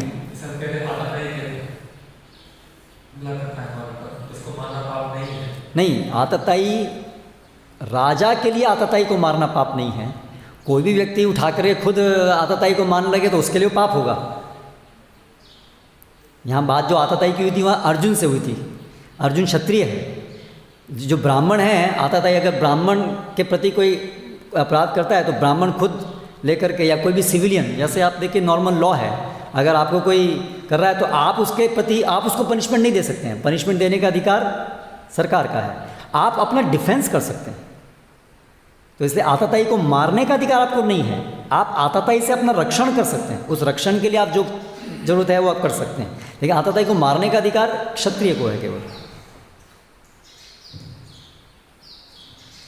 साहित्य मूर्ति ने एक बताया कि परमात्मा का लोक, तो मतलब वो सायुज्य और परमात्मा एक और मुक्ति है, एक प्रकार की वो तो परमात्मा। परमात्मा में सेवा सेवा नहीं, परमात्मा में सेवा नहीं है। वहाँ तो सेवा क्या है, परमात्मा का कार्य तो सेवा ग्रहण करना नहीं है। वहाँ पर तो केवल भगवान का दर्शन करना, भगवान जैसा ऐश्वर्य, उस ऐश्वर्य में आनंद लेना। उसको भी एक प्रकार की साइलेंट मुक्ति बोलते हैं। एग्जैक्टली सायुज्य नहीं, उसको परमात्मा मुक्ति बोलते हैं। परमात्मा के को प्राप्त करना, ब्रह्म, परमात्मा, भगवान, 3 स्तर है ना, तो ये परमात्मा है। सायुज्य विशेष रूप से जहाँ पर ब्रह्म में लीन होना और भगवान के शरीर में लीन होना, उसको सायुज्य बोलते हैं।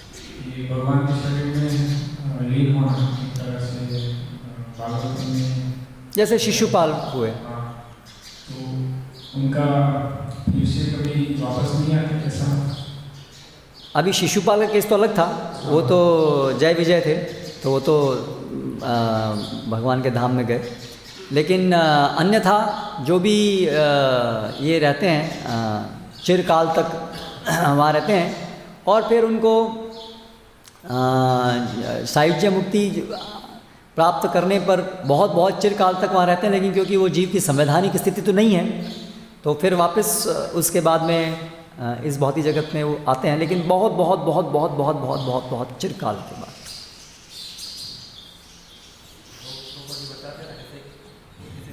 माता पिता है, पुत्र को जन्म देते हैं, पुत्र को बहुत पीड़ा होती है, मुझे क्यों जन्म दिया है, मुझे वापस ले लो ऐसा। हाँ, ठीक है, ओके। प्रभु जी, गोलोक वृंदावन में ऐश्वर्य भाव से सेवा नहीं करते हैं जो लोग हैं? अलग प्रकार का ऐश्वर्य हो, ऐश्वर्य बहुत है वहाँ, वैकुंठ से भी ज़्यादा ऐश्वर्य है, लेकिन ऐश्वर्य भाव मतलब उनको ये जानकारी नहीं है कि ये कृष्ण भगवान है। गोलोक में किसी को नहीं पता कि कृष्ण भगवान है, हैं? वैकुंठ में नहीं, वैकुंठ में तो पता है ना। हाँ, नहीं मतलब कौन भगवान है, मतलब नारायण भगवान है, पता है ना कौन भगवान है, नारायण भगवान है। नहीं, कृष्ण भी उनके एक रूप है, ये पता है, कृष्ण भी उनके एक रूप हैं, लेकिन उनको बोध है कि भगवान है। वही वृंदावन में भगवान जैसी कोई चीज़ ही नहीं है।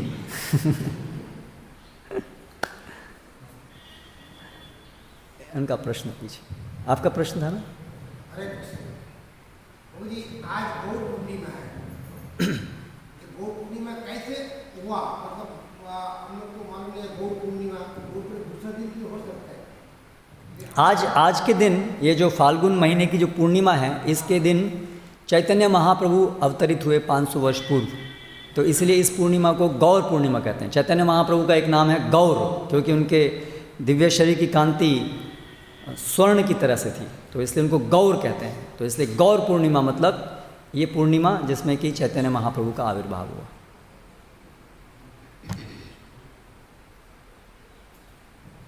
हरे कृष्ण। हरे कृष्ण। घना लोग के हमारे भी आगे कौन है? क्या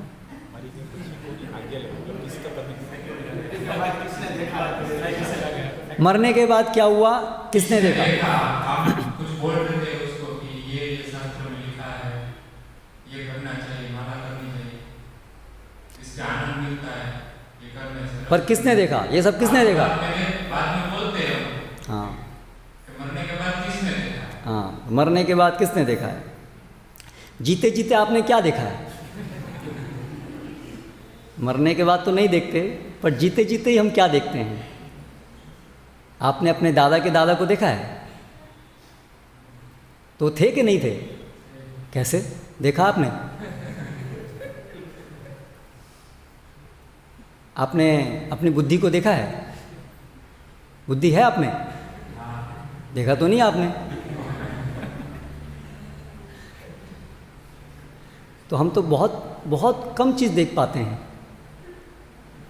तो फिर तो मैं उसको समझा नहीं पाया, मैं बोल रहा था, तो एक दो बार ऐसा हुआ कि हाँ, तो मैं आपसे ये पूछता है, जैसे उसको क्या बोलना चाहिए? उसको क्या बोलना चाहिए? हैं? अच्छा, कोई व्यक्ति ऐसा पूछता है तो उसको कैसे उत्तर देना है? तो जैसे मैंने आपको उत्तर दिया वैसे आपको उसको उत्तर देना है।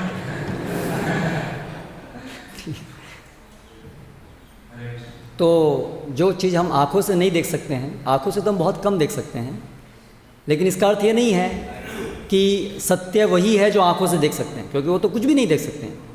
तो सत्य है जो हमारी इंद्रियों के परे भी है। तो उस जो सत्य इंद्रियों के परे है उसको जानने का दूसरा तरीका है ना। वो तरीका है जिसने सब कुछ निर्मित किया है, बनाया है, उससे सुनना, वो है शास्त्र। और सुनना और सुन करके वहाँ पर विधि भी है कि कैसे हम एक दिन उसको देख भी सकते हैं। आज नहीं देख सकते हैं क्योंकि आज हमारी आँखें अंधी हैं। जिसको कैटरेक्ट हो गया है उसको सूरज भी नहीं दिखेगा, बाकी सबको दिखेगा, तो उसको इलाज कराना पड़ेगा। तो किसने देखा? आपने नहीं देखा। क्यों नहीं देखा? क्योंकि आप अंधे हैं। लेकिन हमारे पास इलाज है आपका। आपकी आँख ठीक करेंगे, जब ठीक हो जाएगी तो आप भी देखेंगे। तो यार सब भगवान को देख सकते हैं, लेकिन पहले आँख तो ठीक कराओ। हरे कृष्ण। श्रील प्रभुपाद की जय।